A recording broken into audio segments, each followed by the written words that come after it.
I think the best answer to that is how I got into psychiatry in the first place. I was a middle school math and science teacher, and I gravitated towards this was my first job right out of college. I had no idea what I wanted to do after graduating from college, and became a middle school math and science teacher just by just the way the chips fell.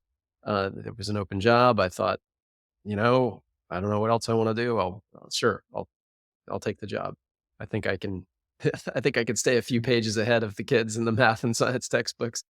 Um, and it was just a ton of fun. I found I loved working with kids. And I also gravitated, and here's where my answer to your question begins. I also found myself gravitating towards the kids who really struggled with learning, because particularly in math, I actually struggled greatly in learning math back in the day, and so I think it really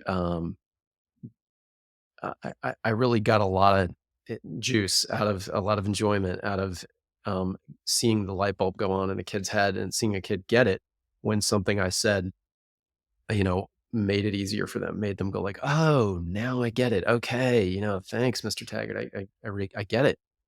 That for me just was tremendous. And so, what happened in the couple of years that followed, as I continued being a teacher, was I realized that there were a lot of mental health professionals in the lives of these kids who struggled with education.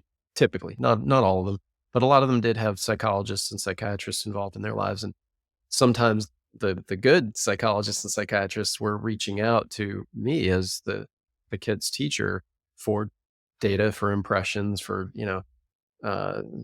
feedback, and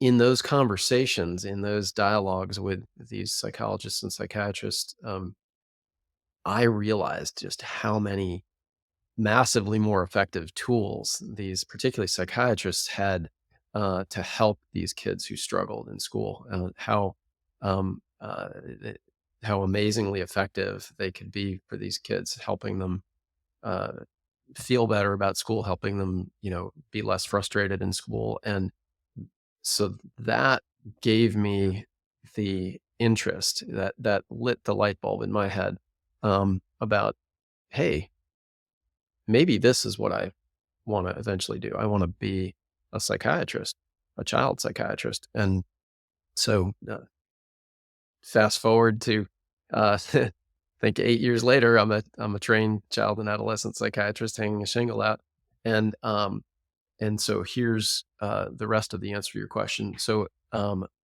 psychiatry in general and child psychiatry in particular, um, gives me the feeling really every day of of helping of having helped somebody feel better. It's not everybody, not every patient, not every hour, but pretty reliably, at least a few times a day, somebody is saying to me, "Gee, Dr. Taggart, thanks.